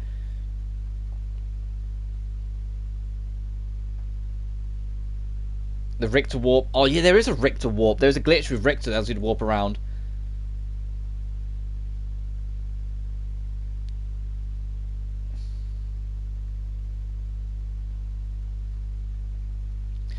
If you get all the Alucard stuff and equip all of them, you'll go into Alucard mode, which boosts all your stats slightly.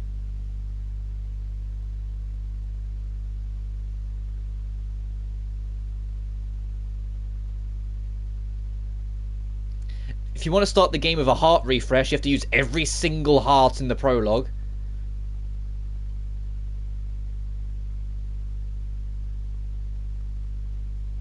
Where's the codes?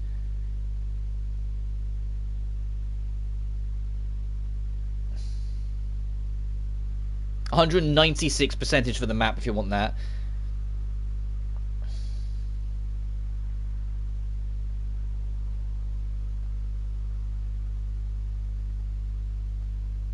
To get the Ring of Vada, find and kill the Paratrophus enemy once you've beat the game. So once you beat it, once you actually beat the game and have it saved, some new enemies show up here and there.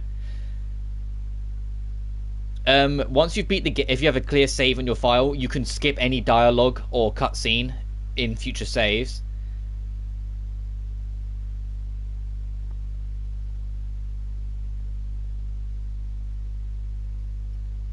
Right, here we go. The codes. You got Richter, play as Richter. You got Maria, play as Maria. You have X-X !V quotation mark Q.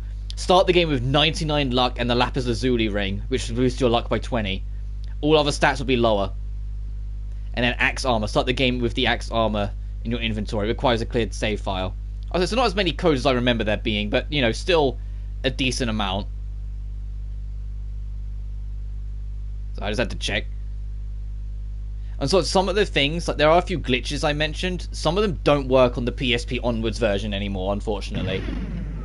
But before I wrap up, because I know this is a bit of a shorter stream, there's one last thing to show off.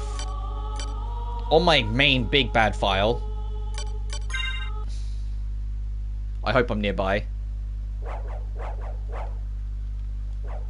I mean, well, first, this is what the complete map looks like, but we're going to have to book it to Drac. Let me just see what my inventory looks like.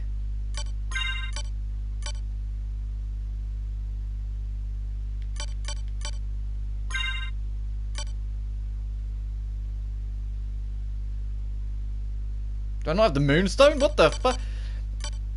I was like, I'll just put on the... Oh, okay, here we go. Oh, it is actually daytime on this save. That's why I'm using it.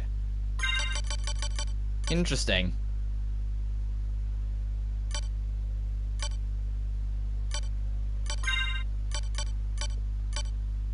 Oh, I've got the 2 heart refreshes. I've got so many... Oh, Jesus.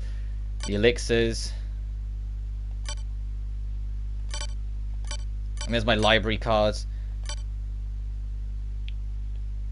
There is an order button then. Clearly there has to be an order button. I've got all my shields ordered up like this here, you know? Dual sword, the other card sword. No, I'll use the Chrysagram.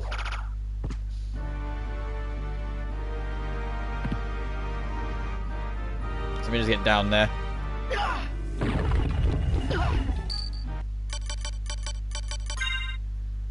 And I just used the normal fairy, not the... Oh no, I did swap to the green one. But you see, like, for the most of my main run, I used fairy. I didn't use fairy. Which, yes, there is a difference. I think, like, before I stopped, I was just starting to grind out fairy to get this one because I wanted the song. Because you'll only play the song to a certain level. Which is probably also why my save is here, because it was the closest one to me being near that room. But also, spells. Whilst you've got the sword on, it's, you see, look at the comment why I didn't bother with Sword Brothers. Down, flick all the way to up, hold it down then square, whilst you've got the sword summon up. Like, no. Why? Why would I bother?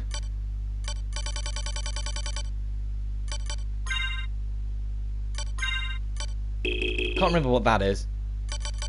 I think that's the duplicator, maybe.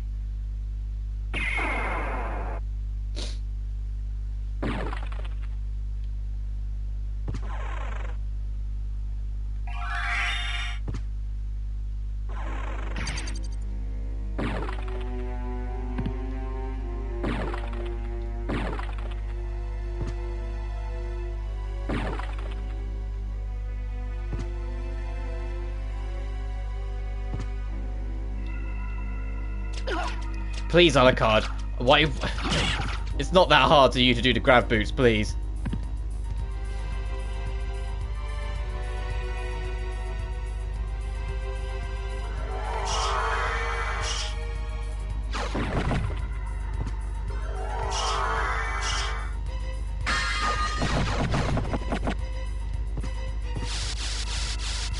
stand here, press up, you'll walk to the inverted.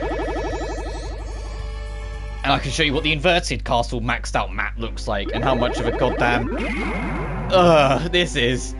Pixel hunting in this is a nightmare. Like I said, it's genuinely not the most fun thing in the world, trying to go for 200.6%. I mean, you get the trophy for it, but... You be the judge how worth it that is. And also the slight ending difference, which you can be the judge of how effective or necessary that is when we get to it. A la carte, thank you. Jesus, a la carte, just get up in there.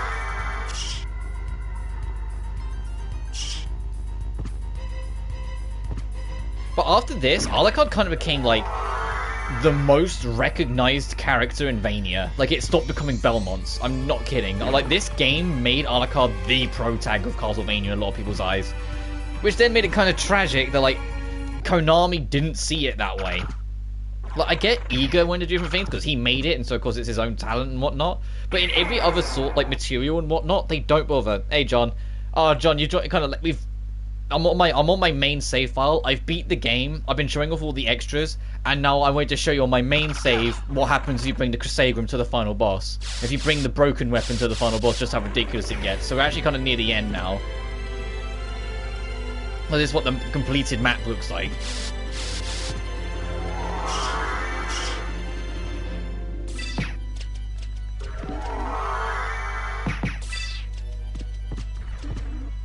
So it'll be it's been a shorter-ish stream. Because I started at like just gone, I think it was like 9:15 I started, and it's 11, so it's not even been 2 hours. But this game didn't have much left, so I'm aware of the consequence of my actions. I'll probably jump to something else after this then, just because this has been such a short stream. Like, we'll probably do a little bit more Blue Reflection, so even though I have to end the stream to start the next one, like, I will be streaming more. So about last stream, my computer just died on me for half the day. No worries, dude. You seem to be having a bit of trouble with your computer. I'm sure you said something about it the other day as well. It seems to be a bit of a fight you've had to go against it.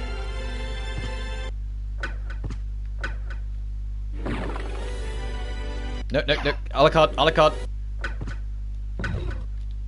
No, a la carte, fucking... The only thing I don't miss about this game is the awkward as hell input for the gravity boots. There we go. And if it's the only thing it is, I forgive it in this game because it's the game that introduced it. But in Circle of the Moon, they clean it up and they put it on the shoulder. You just press, I think it's R when you jump and you will dart up. And so they made it super convenient. And you're like, alright, great, they've learned. They've made it easier. You go to Harmony of Dissonance. Harmony of Dissonance, you know, the game that came after Circle of the Moon learnt it. Went back to Symphony of the Night's awkward input for it. And I was like, why? They already established it. Yeah, go get a new one. Yeah. I get that's not the cheapest thing in the world though, so best of luck with that. And thankfully Aria of Sorrow put it back on the shoulder that they learnt by then. It's like, no. Have it on the shoulder. It's so much more convenient than having to... Because essentially it's literally just down, up, jump. It's just you have to keep on doing it repeatedly, makes it awkward and slightly inconsistent, especially on a D-pad.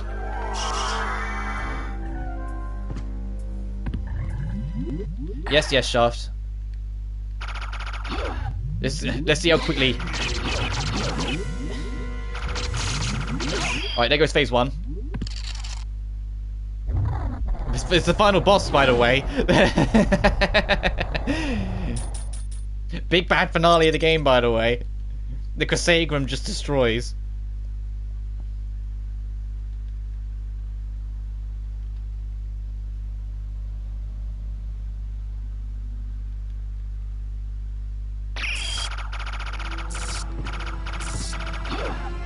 Whoa, the big scary final boss. Oh damn, he's gonna be such a threat.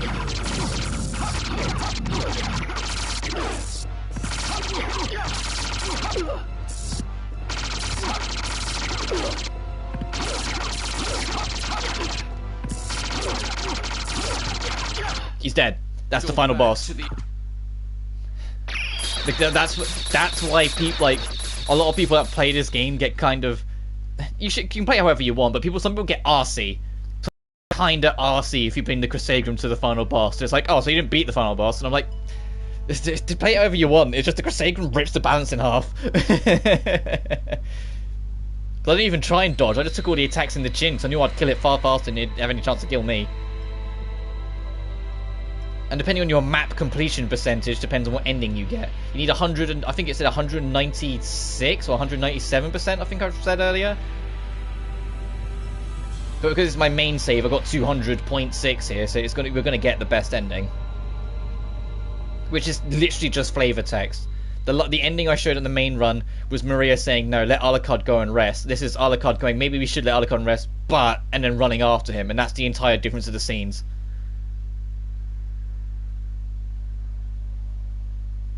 But they're going to say, yeah, thank you. So you made it. Alucard, you're all right. So you had to fight your own father? It's my fault. If I hadn't been so weak, we wouldn't be here. Not so. I had my own reasons to face him. Still, I think there's 3 different outcomes. There might be more, but I think there's 3 different outcomes depending on your map percentage. If your map percentage is super low, for evil to triumph is for good men to do nothing. So like they don't now, talk as much, and Alucard? Alucard leaves. If you get the middle ending, Alucard leaves and they let him go. If you get the good ending, for the world if I disappear. Alucard will say it's better if he just disappears, goes to leave, and Maria will chase after him. Farewell then. We'll not meet again.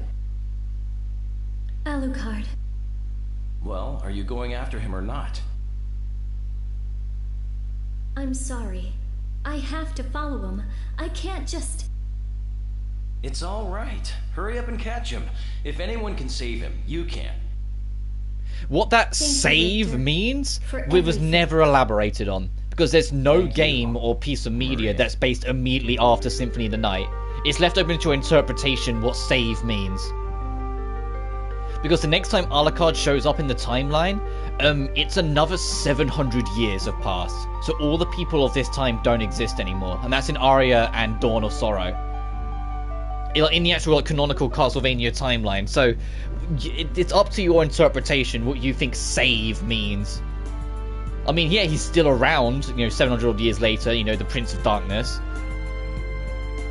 But he seemed pretty, happy with himself at that point anyway, so it's like, well, what's different? And you also get a slightly different credit scheme if you get the best ending. It's a bit more peppy. Which I can't skip. I'll just see if I can press buttons. No, I can't skip it, so we have to sit through the credits again. When we get back to the title screen, I'll wrap up this stream, because I said if I start another game, it will auto-end the stream anyway. But we'll go to Blue Reflection Second Light and do a smaller-ish stream for that for like an hour or 2.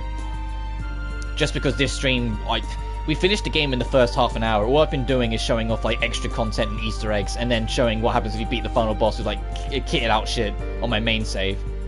I've just been kind of killing time for an hour and a half after beating the final boss so quick in the main run. Because I knew I had not much left, but I didn't realise that the 2 bosses I was missing were borderline right next to each other. So once I got them both, it was just, oh well, I guess we'll just go do the final boss. But yeah, we're ticking down the days now to bloody Summer Games Fest. We know a few things that are going to show up at it now. Like, it's confirmed that they're going to do a campaign presentation for like bloody Call of Duty Modern Warfare 2, and I'm like, oh god, as long as it's short.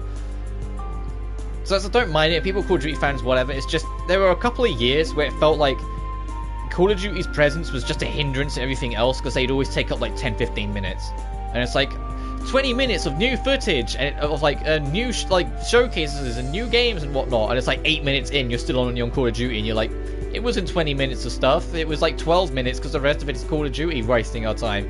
So that showing up at Summer Games Fest doesn't get me most hopeful, because it's like, please don't waste all my time, especially because it's going to be on at like 11 PM my time, so it's going to be on super late anyway. The only reason why I'll be watching it is because I'm working that evening, and I get home at like 10 to 11. So it'll literally, like, I'll get home from work and it'll just be about to come on, so I'll be like, oh, I might as well watch it then. But State of Play, like this I got the other day, I talked about it a little bit. I don't know when you got cut off, John, but we were talking about it a lot yesterday, and I'm pretty happy with it. Like, Eternights, I think, is a very cool niche indie game. An action game that's partial dating sim, I just think that would be kind of a fun, kooky little game to play. FF16 looks god tier. Shame we have to wait a whole another year for it, though. Capcom stole the show with Resident Evil 4, remake and Street Fighter 6 looking amazing. The Callisto Protocol is the Dead Space 3 we never got, so I'm super excited for that because it's literally the old Dead Space team working on it. There was something like Tunic is coming to consoles or coming to PlayStation. That's kind of cool. I've heard good things about it. I don't know if I'll pick it up. And everything else was either not really my thing or I'll wait until I learn more about it. Like, I'm sure it'll be fine, but or whatever. Like, I'm not into VR, so like Village getting a VR update is like, yeah, sure, whatever. The Horizon VR thing is like, I don't really like, I'm not into the Horizon games anyway. So I don't like how overly animated they are.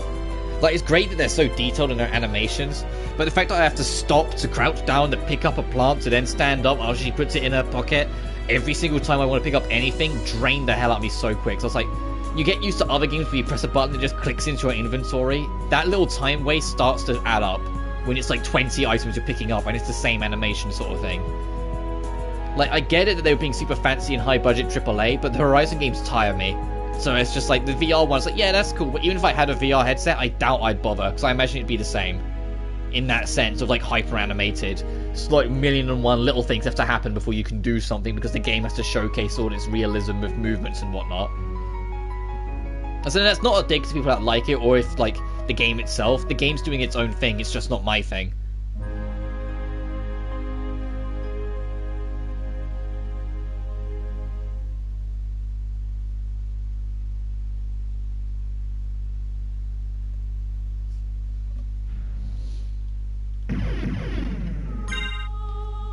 But yeah, that's my main file. That took me nearly 10 hours. That's the file we did our save file on. So that's 6.5 hours. That's not bad.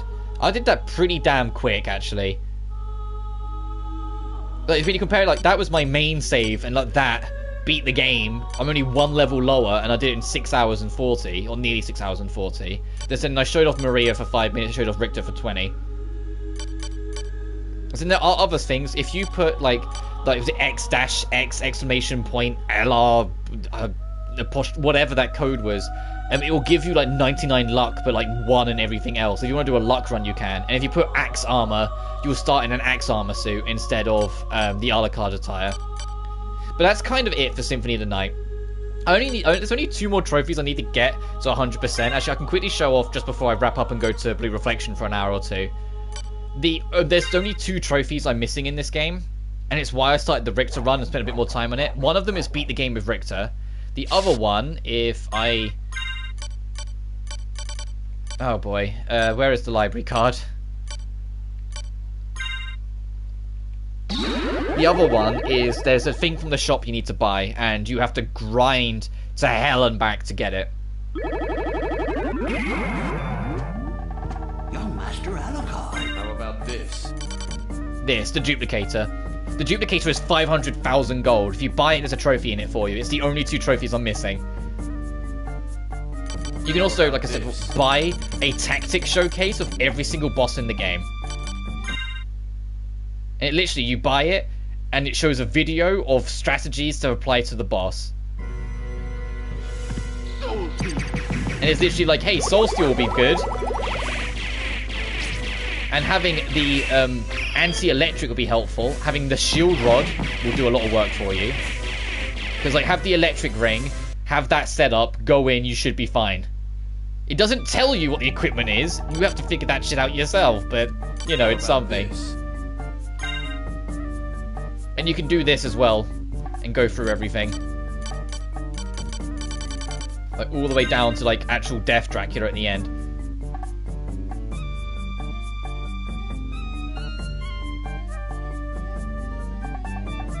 But the Guardian's level 60, ugh. Or the sound test, which you could access right from the Nigh on Night, right from the start anyway, so it's kind of like, oh, okay, this is nice, I guess.